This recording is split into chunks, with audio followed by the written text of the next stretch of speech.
Percuma kita bicara iman, tapi kita tidak punya satu tindakan, realisasi iman kita tidak ada. Iman yang besar, saya percaya tantangannya pun besar. Tapi di balik tantangan yang besar, ada kemuliaan yang lebih besar lagi. Tepuk tangan buat Tuhan kita.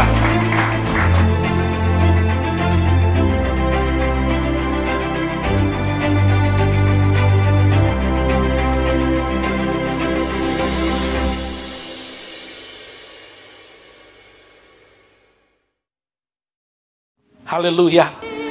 Ayat yang pertama dari Markus 2 tadi berkata apa, saudara? Ini waktu yang tepat bagi Yesus.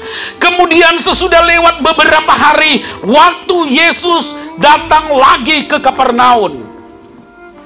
Artinya ada satu tanda, satu waktu yang tepat. Ketika dia kembali ke Kapernaum, saudara, itu adalah waktu yang tepat untuk melakukan satu tugasnya, untuk menyatakan bagaimana iman yang akan terjadi, iman yang akan mendapatkan jawaban doa. Waktu yang tepat itu akan berlaku kepada segala waktu. Sekalipun dunia berkata tidak enak, tidak baik, tapi karena iman kita besar, kita mau berkata Tuhan Yesus baik. Amin. Kenapa? Kita iring Tuhan itu tidak sia-sia, saudara. Yang setuju dengan saya katakan amin. Yang kita iring Tuhan itu nggak pernah sia-sia. Sekalipun mungkin ada orang berkata konyol, sekalipun ada orang dunia berkata, lah, apa enaknya jadi orang Kristen? Dia belum rasa, saudara. Ketika kita lemah, Tuhan kuatkan. Ketika kita tidak punya apa-apa, Tuhan siapkan. Anak-anak muda, Tuhan siapkan jodoh-jodoh kita yang pasti. Haleluya. Ketika kita berkarir, saudara, seringkali kita tidak tahu harus berbuat apa. Usaha sederhana, usaha kecil, tetapi akan membawa dampak yang besar ketika kita imani. Makanya saya kasih tahu tadi, hidupi firman Tuhan yang selama ini kita dengar. Jangan cuma sekedar masuk telinga kanan, keluar telinga kiri. Tapi mari kita dengar dan kita mau kerjakan itu. Karena iman, kata firman Tuhan, tanpa perbuatan adalah mati. Haleluya. Jadi artinya yang pertama saya pelajari, iman yang berkuasa memerlukan waktu Tuhan yang tepat. Artinya waktu Tuhan tidak cepat dan tidak terlambat, dia tepat pada waktunya. Haleluya. Yang kedua saya pelajari, iman yang berkuasa itu memerlukan satu usaha. Perhatikan ayat yang ketiga. Dia berkata begini, ada orang-orang datang membawa kepadanya seorang yang lumpuh, digotong oleh 4 orang, ayat 4, tetapi mereka tidak dapat membawanya kepadanya karena orang banyak itu. Lalu mereka membuka atap yang di atasnya. Sesudah terbuka, mereka menurunkan tilam, tempat orang lumpuh itu terbaring.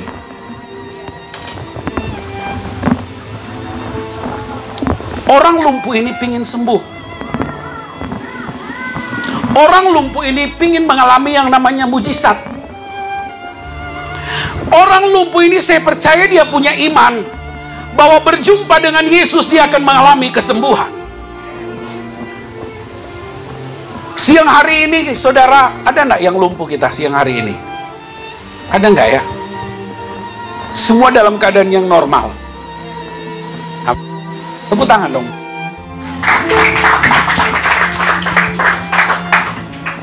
Secara jasmani kita tidak lumpuh, tapi mungkin dalam keadaan rohani kita itu sudah berpuluh-puluh tahun dilumpuhkan tanpa kita sadar, karena kita tidak pernah menggunakan iman kita. Kita tidak pernah menghidupi firman yang sering kita dengar, membuat rohani kita ini lumpuh. Padahal tiap minggu kita mendengarkan kebenaran firman Tuhan. Ketika orang lumpuh ini hendak datang kepada Yesus, itu nggak mudah, saudara. Datang kepada Yesus ternyata nggak mudah, saudara. Dia harus lewati kerumunan banyak orang, dan mereka tahu ini tidak akan berhasil. Dan orang lumpuh ini, saudara, dia digotong, kata firman Tuhan, oleh 4 orang.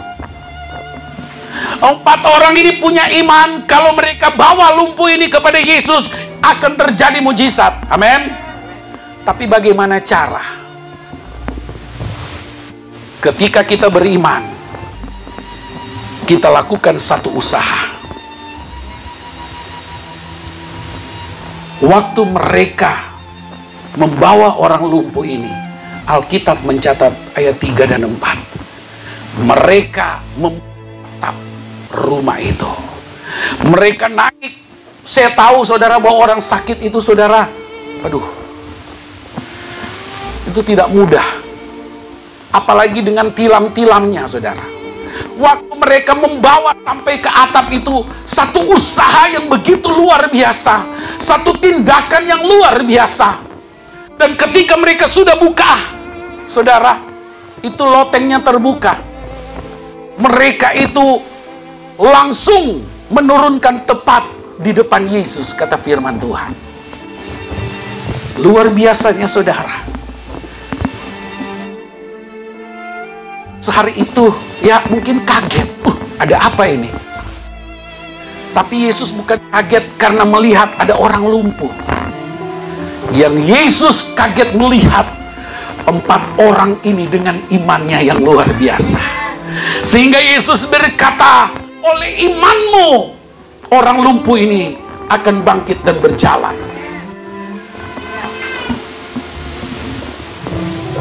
Saya pelajari firman Tuhan.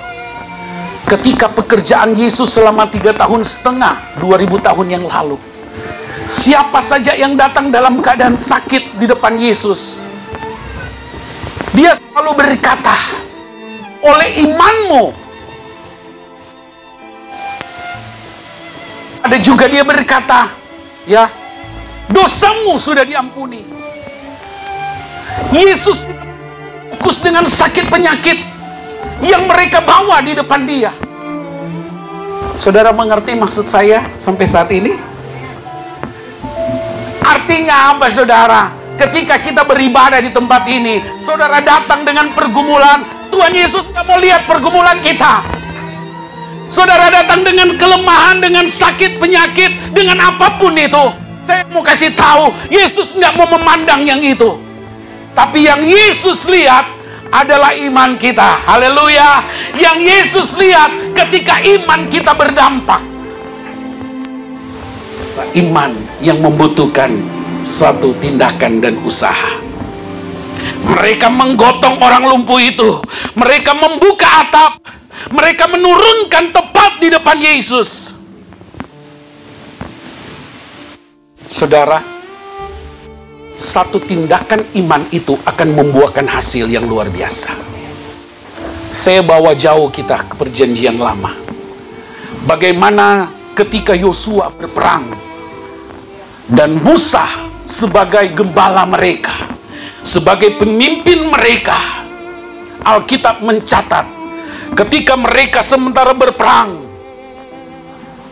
ya, mereka berhadapan dengan musuh mereka, dan Alkitab mencatat Harun dan Hur membawa Musa di sebuah bukit. Analah saudara iman yang disertai perbuatan. Ketika Yosua berperang, Musa mengangkat kedua tangan. Selama Musa mengangkat kedua tangan, kemenangan ada di pihak bangsa Israel. Tetapi manusia, Musa manusia biasa juga, yang bisa penat, yang bisa capek. Tapi saudara perhatikan, bukan Musa, bukan Yosua yang saya akan angkat di sini, tetapi satu tindakan profetik iman yang luar biasa dari Harun dan Hur, saudara. Mereka melihat Harun dan Hur mulai mungkin ngobrol, mulai mereka bercakap. Musa tidak kuat lagi, yuk kita bantu dia, taruh di sebuah batu, duduk di sana. Dan Alkitab mencatat Yosua, Harun dan Hur itu membantu mengangkat tangan Musa. Dan ketika mereka menopang tangan Musa, saudara, Musa kembali kuat. Yosua kembali bangkit dalam peperangan dan mengalahkan segala musuh-musuhnya. Apa yang kita boleh dapat dari cerita ini? Tindakan iman dari Harun dan Hur membawa dampak yang luar biasa. Mereka tidak berperang langsung seperti Yosua, tetapi tindakan iman mereka menopang Musa itu satu tindakan yang luar biasa. Tidak punya kekuatan apa-apa. Gembala di tempat ini mungkin tidak punya emas dan perak seperti kata Petrus. Gembala di tempat ini tidak bisa memberi yang seperti dunia lakukan. Tapi saya mau beritahu, Allah sudah kirim Harun dan Hur di tempat ini. Coba tengok kiri kananmu. Perhatikan, kiri kananmu itu adalah Harun dan Hur untuk menopang pelayanan di tempat ini. Tindakan iman Harun dan Hur membawa kemenangan yang satu kepada kemenangan yang lain. Berikan kemuliaan buat Tuhan kita.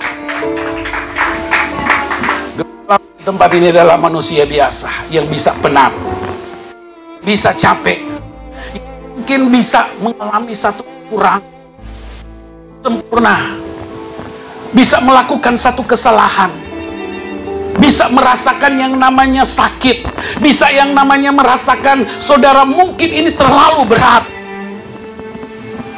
terlalu capek mungkin tiap hari mengangkat tangan untuk jemaat Tuhan. Tapi Tuhan kirim Harun dan Hur di tempat ini untuk menopang, sehingga kemenangan, keberhasilan akan terjadi, dan Tuhan akan nyatakan itu di hari-hari ini.